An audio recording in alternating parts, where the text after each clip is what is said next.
Hechos capítulo 17, versículo 30 al 32.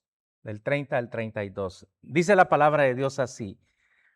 Acuérdese lo que estamos hablando del apóstol Pablo cuando llega a Grecia, Atenas, en aquel entonces, hoy conocido como Grecia.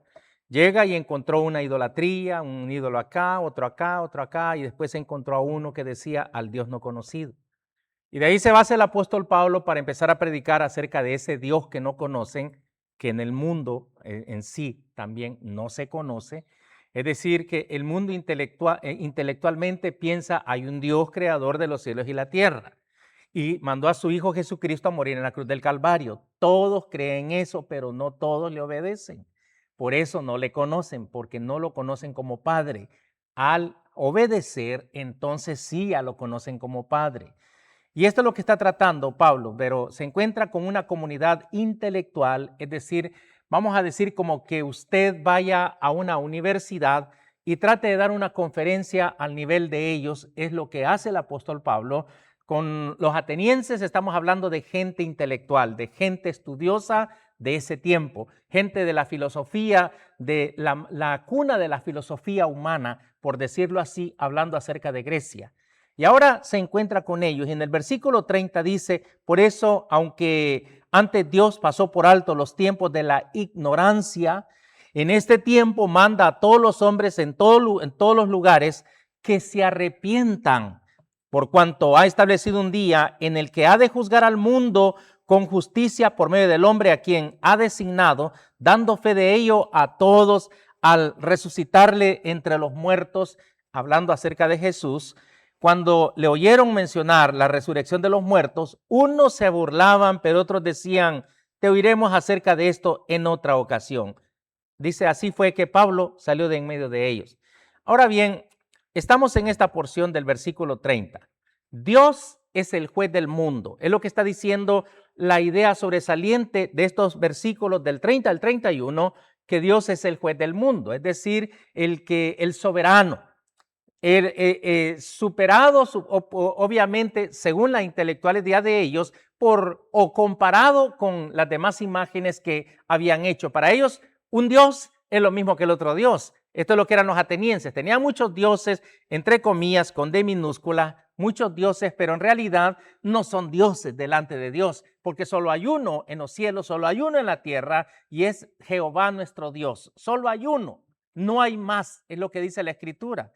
Así que si los gentiles deciden defenderse con la afirmación que ellos han actuado en ignorancia de los mandamientos de Dios, Pablo les dice que Dios ha superado los hechos de su ignorancia pecaminosa, dicho en otras ocasiones con el apóstol Pedro allá en Hechos capítulo 3, verso 17. Mire lo que dice Hechos 3, 17, nomás para hacer una comparación de lo que está diciendo. Más ahora, hermanos, sé que por ignorancia lo habéis hecho como también vuestros gobernantes. Es decir, ¿verdad? Cuando aprenden a a Juan y a Pedro, etcétera, por ignorancia, actuando en contra del cristianismo, es lo que hace la gente por ignorancia. Mire, yo le he dicho siempre y lo repito muchas veces que si usted tiene una conversación con su familia y están comiendo, es decir, celebrando cualquier actividad o por estar juntos y usted menciona a Jesucristo, todos lo voltean a ver. Usted mencionó a Jesucristo, mi Señor Jesucristo, y todos voltean a ver porque usted dijo mi Señor Jesucristo, como si se hubiera dicho mi demonio. No, este es el problema, porque como no lo conocen, usted no puede mencionar algo religioso. Por eso ellos dicen, aquí en la casa, me han dicho a mí, no se habla de política ni también de cuestiones religiosas. ¿Por qué? Porque no lo conocen. ¿Cómo que voy a prohibir que hablen acerca de Dios del cielo, que creó los cielos y la tierra y que es nuestro creador? ¿Cómo que voy a prohibir? Si digo que creo en Él, ¿por qué prohíbo que se diga eso? Es por la ignorancia. Esto es lo que está diciendo Pedro y en el caso de nosotros, ahora aquí en Hechos capítulo 17, versos 30 al 31, el apóstol Pablo. Es decir, Dios ni ha juzgado al pueblo, ni lo ha castigado por sus pecados, que esto debería haberlo hecho quizás desde antes de que nosotros naciéramos, sino que en lugar de ello ha buscado otro camino, para decirlo así. En otros dos casos, Pablo señala este mismo punto que está haciendo con los atenienses. Primero, en su discurso al pueblo de Listra, hablando ya entre los capítulos 14 en adelante, Pablo afirma que en el pasado Dios permitió a las naciones gentiles vivir su propia forma de vida. Mire lo que dice Hechos capítulo 14, versículo 16, para comprobar. Hechos 14, 16, en las edades pasadas, Él ha dejado a todas las gentes andar en sus propios caminos. Si Él hubiera querido mandar un castigo para todo el mundo, ya lo hubiera hecho. Hubiera visto un cataclismo mundial, hubiera hecho que quizás la luna se estrelle con la tierra y hubiéramos causado un terremoto terrible sobre toda la faz de la tierra y quizás todos muriéramos por los maremotos que existieran en ese momento sobre toda la faz del mundo. Pero Dios no ha hecho eso. En su misericordia les ha dado oportunidad cada vez que amanecen, ¿verdad? Deberíamos de decir gracias, Señor, porque hemos amanecido otro día más, nos diste vida, tenemos salud, estamos aquí presentes, gracias, Señor. Pero la misericordia de Dios ha sido tan grande que aún da oportunidad al pecador para que pueda acercarse a Él.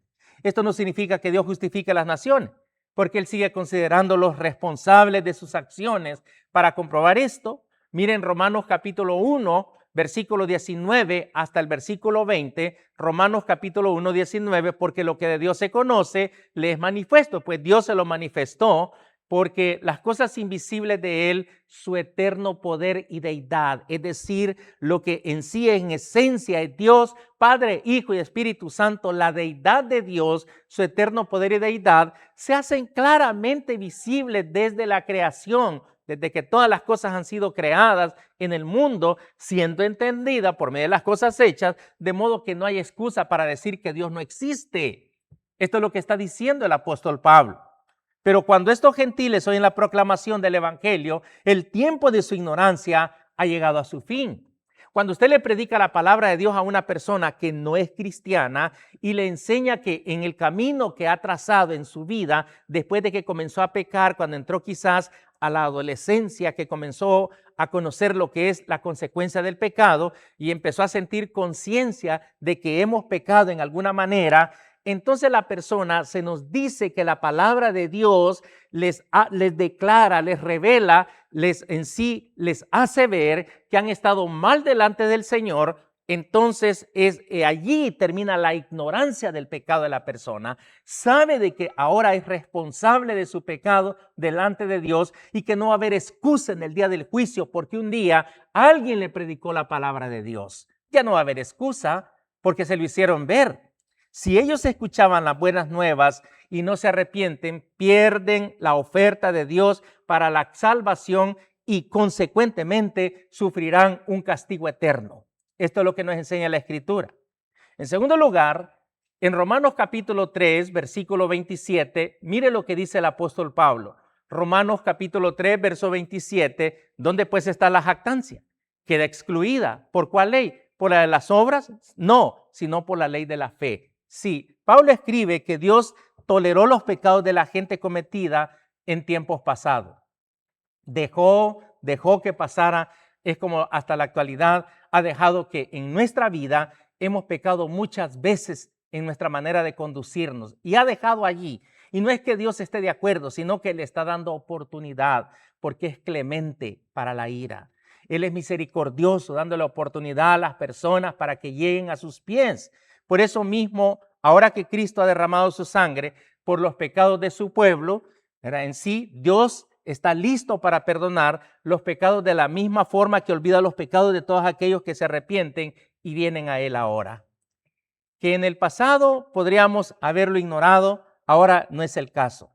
Por eso dice que Él ahora manda a todos los hombres en todo lugar, dice el texto, que se arrepientan. Pablo dice a los filósofos atenienses que Dios en el presente manda a todos los hombres en todas partes en el mundo habitado de aquel entonces, como hoy en día podemos decir en toda América, en toda Europa, en todo África, en todo Asia, manda a todos a que se arrepientan.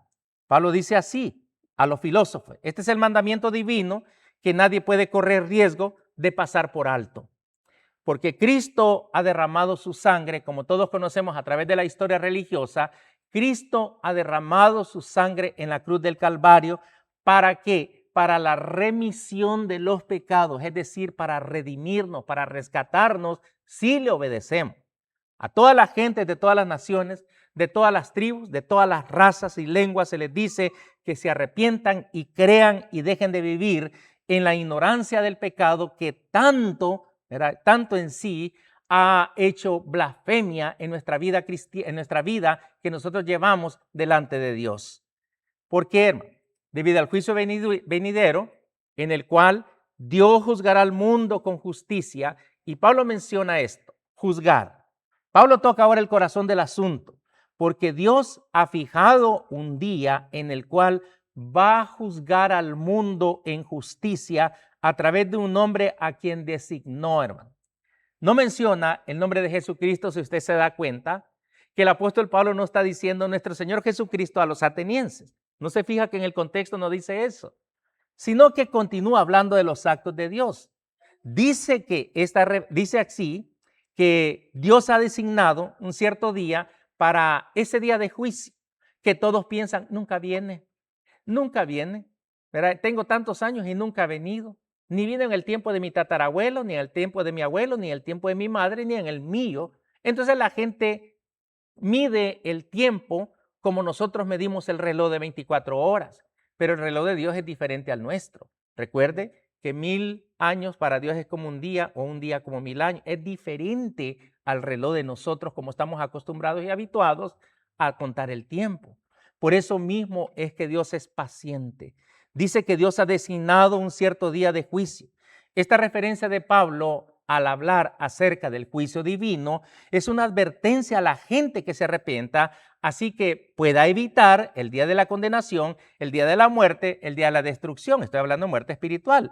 Así que el mensaje del juicio divino que hace Pablo, que la gente confiese sus pecados y crea en Jesucristo, como lo hizo el apóstol Pedro cuando visitó la casa de Cornelio, allá en Hechos capítulo 10, versículo 42. O endurece sus corazones como hace el mundo y se alejen de Dios. En el día de juicio, Dios juzgará al mundo con justicia, dice, y nos mandó que predicásemos al pueblo y testificásemos que Él es el que Dios ha puesto por juez de vivos y de muertos acerca de nuestro Señor. Pablo enseña que Dios es tanto el creador del hombre como el juez final. Él es el que hizo todo lo que usted que puede observar sus ojos. La belleza de todos los paisajes que hay sobre la tierra, Dios los ha hecho. Y también sirve como juez a través de nuestro Señor. Aunque indirectamente está refiriéndose a Jesucristo como un hombre quien Dios ha designado, obviamente nosotros por inferencia entendemos esto, da a entender que este hombre es el segundo Adán, como dice el apóstol Pablo, no más que sin pecado. El primer Adán pecó. El segundo, dice Pablo, representando para la raza humana, ahora nosotros cristianos, es un hombre sin pecado y para la humanidad.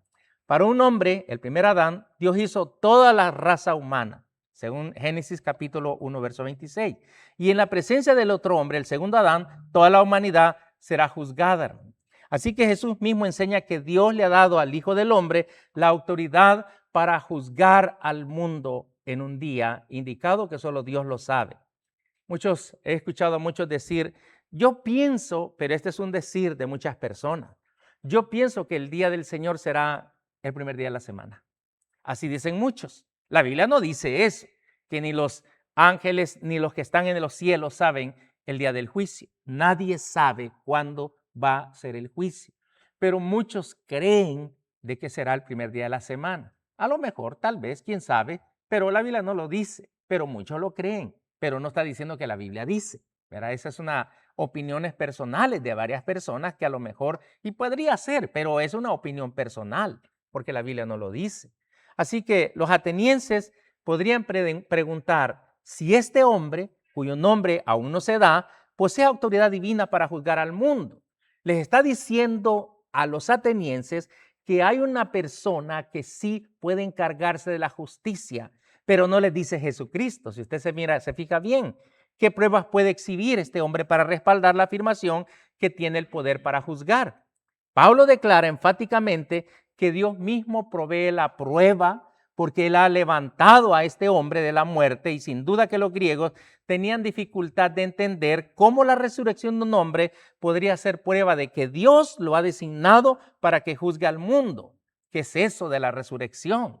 Para muchos esto era algo inaceptable en la mentalidad de tantos filósofos, decir que una persona murió, pero que resucitó.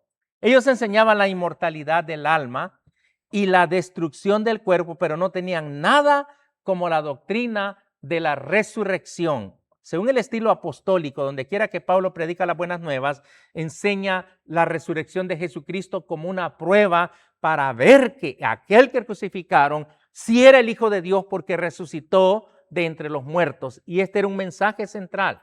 El mensaje del Evangelio es hacer ver a toda persona que Cristo murió, que fue sepultado y que resucitó al tercer día. Este es el mensaje del Evangelio, es el centro, el meollo de la situación que tuvieron los apóstoles y que debe de ser el suyo al predicar el Evangelio de Cristo. Para los apóstoles esta doctrina es básica a la fe cristiana y debería ser proclamado a todo judío como a todo gentil. Por lo tanto, Pablo introduce esta doctrina fundamental sin excusa alguna y demuestra que esta es la prueba de Dios para designar a un hombre, Cristo Jesús, como supremo y como juez. Mire un texto en comparación a lo que estamos diciendo en 1 Tesalonicenses capítulo 1, versos 9 al 10. 1 Tesalonicenses capítulo 1, versos 9 al 10, porque ellos mismos cuentan de nosotros la manera en que nos recibiste y cómo os convertiste de los ídolos a Dios, así como somos los cristianos, que creíamos en imágenes y que adorábamos supuestamente, la venerábamos. Fíjese bien que yo he platicado con muchas personas en México y dice, bueno, pero usted la venera, ¿verdad? Y venerar, ¿me podría explicar qué es venerar? Es tener fe en algo, y en este caso usted se inclinó a San Fulano, San Perengano, etcétera, etcétera. No, pero no. Usted, no, esto no es adoración, estamos venerándola. ¿En qué quedamos? O sea que estamos confundidos con los conceptos. Entonces vamos a los diccionarios a ver qué dice. Este es el problema del mundo religioso. Y Pablo dice a los cristianos de Tesalónica, qué bueno que ustedes se convirtieron de los ídolos al Dios vivo. Es decir, al que sí es vivo, no al muerto, no al muñeco, no etcétera. Por eso dice, porque ellos mismos cuentan de nosotros la manera en que nos recibiste y cómo os convertiste de los ídolos a Dios para servir al Dios vivo. Y luego agrega, y verdadero este sí. Y luego dice el verso 10, y esperar de los cielos a su Hijo, el cual resucitó de los muertos, a Jesús, quien nos libra de la ira venidera. Y es que como dice Romanos, que el libro de los Romanos, que cuando nosotros no nos arrepentimos, lo que estamos haciendo es metiendo más a la cuenta bancaria de la ira de Dios. Aquí está la ira de Dios. Entonces le meto más crédito. Algunos que tengan la aplicación de Cash App, ¿verdad? Esta aplicación es una tarjeta que usted puede usar para hacer compras y solo si le quisieran hacer fraude, solo le pueden quitar lo que usted tiene allí. Si usted va a hacer una compra de $30, usted le mete 35 y si le robaron el dinero, le robaron nomás eso, ¿verdad? Etcétera, etcétera. Y es una aplicación que muchos quizás podamos tener. Entonces le está metiendo dinero cuando usted quiere hacer una compra y le mete dinero a esa tarjeta. Es una Visa, usted le mete dinero. Es lo que hace el mundo en la actualidad. Le está metiendo más, ¿verdad?, fuerza a la ira de Dios por la desobediencia. Entonces la ira de Dios está sobre aquellos desobedientes. Es lo que dice la Escritura, porque no obedecen, dice el mismo contexto de 1 Tesalonicenses, ahora en el capítulo 2, porque no obedecen al Evangelio. Es lo que dice el apóstol Pablo. El discurso de Pablo llega a un abrupto final cuando él está ahí frente a estas personas, cuando su audiencia rehúsa aceptar la doctrina de la resurrección. ¿Cómo es eso que resucitó? ¿Qué es eso? Nunca he visto de mis parientes que haya resucitado y tú me vienes a hablar de alguien que resucitó. Esta fue la mentalidad, se puede percibir de la audiencia que no obedeció cuando Pablo estaba predicando. Después de una larga introducción para establecer un punto de contacto con su audiencia, Pablo empezó a desarrollar la parte principal de su mensaje, que era las buenas nuevas de salvación. Cuando menciona la doctrina de la resurrección, su audiencia deja de mostrarle interés. Eso no lo creemos. Aun cuando este es el tema de Pablo, que había empezado a enseñar en el mercado antes de ser invitado a hablar acerca del concilio del Areópago, de acuerdo al versículo 18. El discurso de Pablo no menciona ni la muerte de Cristo en la cruz ni el regreso, si usted se fija bien en ese contexto, pero el discurso toca los 4 elementos básicos del evangelio: el pecado, el arrepentimiento, el juicio y la resurrección. Fíjese bien en el contexto que podríamos hacer un sermón por cada palabra de ello. Mas, sin embargo, dice Pablo que Dios juzgará al mundo por medio de Jesucristo como evidencia que tal cosa ocurrirá. Dios levantó a Jesús de la muerte. Si así como Dios levantó a Jesús de la muerte, así también con esa veracidad va a ser el juicio sobre todas las personas que desobedecieron. Estos 5 puntos son el libro de un escritor llamado John Stott. Así se llama este hombre que escribió El Espíritu, la Iglesia y el Mundo.